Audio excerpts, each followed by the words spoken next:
Eu acredito que as boas negociações que a gente tem na vida não é sobre eu ganhar e você perder, ou você ganhar e eu perder. Eu acho que tem que ser um ganha-ganha para ser um bom negócio. Eu tinha pensado em como começar esse vídeo, tinha escrito um roteiro grandão, cheio de gatilho, mas a verdade é que esse conteúdo ele não precisa ter esse roteiro, porque ele é justamente sobre compartilhar vivências, né? Eu acho que ele está muito mais atrelado sobre o nosso cotidiano, nossa rotina, então eu quero compartilhar, contribuir com você de alguma forma, né? Então, assim, é uma dúvida que todo gestor de tráfego tem, desde o iniciante, o intermediário, até algumas pessoas avançadas às vezes ficam com essa dúvida.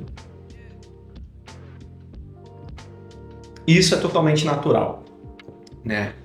Mas o que eu quero dizer? Eu vou te explicar quanto que você deve cobrar, tanto se você é iniciante, intermediário, avançado, mas baseado muito numa vivência.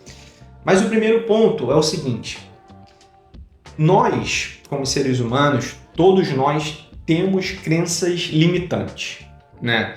Independente de quem seja, tem algum tipo de crença. E a crença, né, com que a gente tem sobre quanto cobrar, ela existe, né? Mas a primeira coisa que eu quero dizer, você tem que cobrar sobre o quanto você agrega para aquela empresa, para aquele projeto. Ou por que eu digo isso? Porque se você agrega muito valor, você tem que receber muito por isso. Do contrário, é a mesma coisa. Se você não agrega tanto, né? Em alguns momentos você pode cobrar um pouco menos, porque você não agrega tanto, né? Eu acredito que as boas negociações que a gente tem na vida não é sobre eu ganhar e você perder, ou você ganhar e eu perder. Eu acho que tem que ser um ganha-ganha para ser um bom negócio. E eu estou falando aqui sobre a gente fazer bons negócios, né? Então, quanto cobrar pelo serviço de tráfego pago vai estar totalmente englobado nisso. Por quê? É justamente isso. Se é um ganha-ganha, tem que ser bom para os dois lados. Então, vamos lá. Primeira coisa, quando a gente fala sobre cobrar pela prestação de serviço de tráfego pago, eu penso em alguns pontos. Você pode cobrar fixo, você pode cobrar comissionado, ou você pode até cobrar mesmo fixo mais comissionado, que eu acredito que são os principais pontos, né? E isso vai englobar alguns aspectos, que é o quanto tempo de experiência você tem, o quanto que você vai agregar naquele projeto e o quanto isso vai te demandar de tempo, porque isso é fundamental, né? E o terceiro é o quanto esse projeto ele tem de potencial. Se é um projeto grande que você consegue crescer com ele, ou se não, é um projeto ali limitado que vai chegar em determinado ponto onde não tem muito como aquele negócio, aquela operação acabar evoluindo. Então a gente tem esses aspectos quando a gente vai cobrar para a gente precificar da maneira certa e fazer ali uma boa negociação. Então veja bem, o que eu quero dizer com isso? Uma pessoa iniciante, uma pessoa que está começando, não tem tanta experiência, ela não precisa cobrar tanto, porque ela está numa fase de aprendizado. Então ela tem que estar muito mais interessada em aprender, dominar a ferramenta, dominar os aspectos teóricos, práticos, para a partir disso, de fato, ela começar a encontrar até o próprio formato dela cobrar, o quanto que ela considera ali justo, pelo quanto ela agrega no projeto, né? Eu não estou querendo enrolar, mas eu vou te passar o que eu acredito que você deva cobrar, mas isso são pontos que eu gosto de trazer justamente porque isso tem que estar bem encaixado, sabe? Isso é fundamental para qualquer tipo de boa negociação. E eu falo isso por experiência própria, já tenho 6 anos nesse mercado, trabalhando com tráfego pago, tanto para os meus projetos quanto para projetos de diversos clientes, tanto no infoproduto, quanto negócios locais, quanto e-commerce.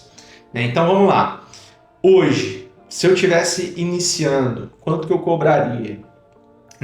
Eu cobraria ali, eu pensaria em aprender, então cobraria algo em torno de 300, 500 reais. Por que isso?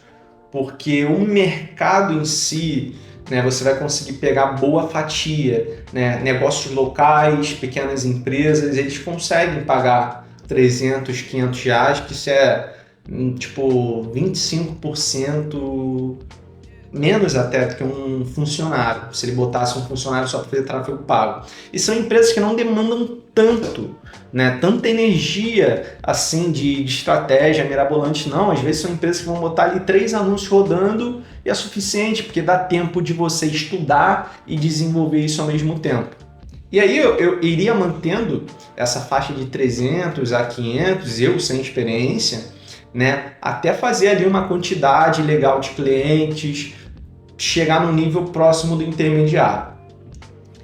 Já próximo ali de um conhecimento mais intermediário, um pouco mais avançado sobre os conhecimentos, eu cobraria a partir, né, acima de R$500, chegando ali até 1.200. Nesse momento eu já começaria a cobrar também possíveis comissões. Quando eu falo de comissão, você pode cobrar comissão de diversos aspectos.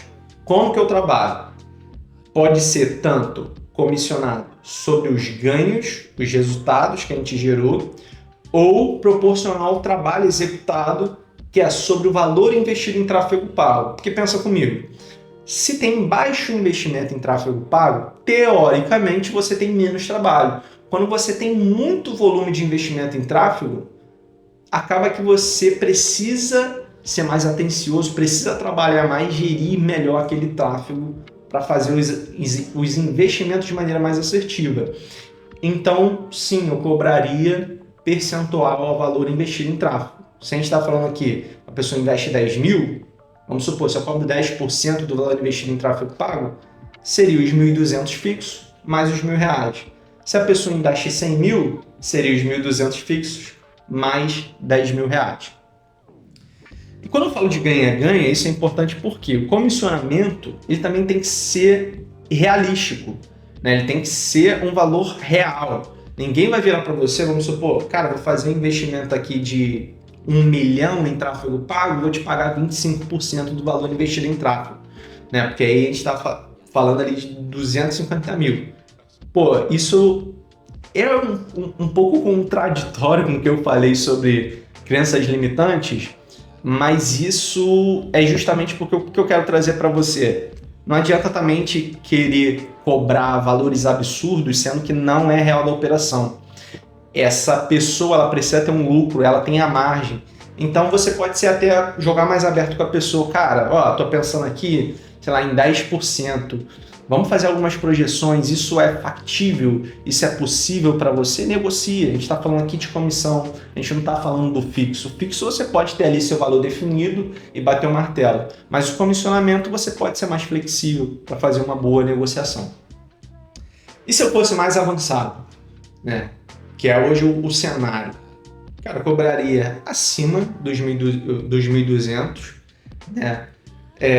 Pode cobrar ali 2.000, 3.000, isso é muito relativo, sabe? O fixo eu boto muito sobre o que eu vou ter de ter que estruturar para esse cliente, né? Até chegar num ponto que as campanhas já estão mais estruturadas, mais sólidas, para a gente começar a falar de comissionamento. Tem alguns clientes que eu começo 3 meses, 6 meses sem comissionamento, que é o tempo necessário para a gente estruturar tudo, até a partir disso começar a ter ganhos ali comissionados. Então você tem que fazer o cálculo ali. E aí é você sentar a bunda na cadeira, abrir uma planilha e justamente ir fazendo conta. Cara, se eu trabalho tantas horas para esse cliente, eu considero que o meu custo por hora é esse, então eu vou cobrar um fixo desse valor. Uma pessoa mais avançada, ela tem que fazer essas contas até para que ela não perca muito tempo, às vezes, com um cliente que dá muito trabalho, equivalente a 10 clientes, sendo que, às vezes, se ela tivesse tendo 10 clientes, ela conseguiria cobrar o triplo. Então, é importante fazer essas contas. Mas, em resumo, é isso. Se eu fosse iniciante, algo em torno ali de 300 a 500, intermediário de 500 a 1.200, já pensando em algumas comissões, e se eu fosse mais avançado, a partir de 1.200, já cobrando comissionamento por bonificação. E aí tem um outro aspecto também. Você tem negócios locais, você tem infoprodutores, infoprodutos, e-commerce. Se você está iniciando, a minha dica aqui, comece pelo mais fácil, que é justamente os negócios locais. São empresas que elas têm alguns raios de limitação para atender, então você vai trabalhar com um público um pouco menor. e são mais fáceis de administrar. Você não precisa ter tanto conhecimento avançado em traqueamento, em diversos outros pontos. Claro que tudo isso é importante você evoluir como gestor de tráfego, mas para negócios locais não demanda muito conhecimento avançado. Então começa por aí. Depois que você estiver no intermediário, já vai para infoprodutos, não deixa de atender negócios locais e depois passa para e-commerce, produtos físicos, justamente para você ter a experiência do mercado como um todo e você definir ao longo do tempo com que você quer trabalhar. Então é isso, esses são alguns pontos que eu posso compartilhar com você sobre a minha opinião quanto cobrar como um gestor de tráfego. E se você gostou, né, quer me ajudar, assim como eu compartilhei um pouco da minha experiência, não esquece, deixa aí seu comentário, deixa o seu like, se inscreva no canal e ative as notificações para você não perder os próximos conteúdos.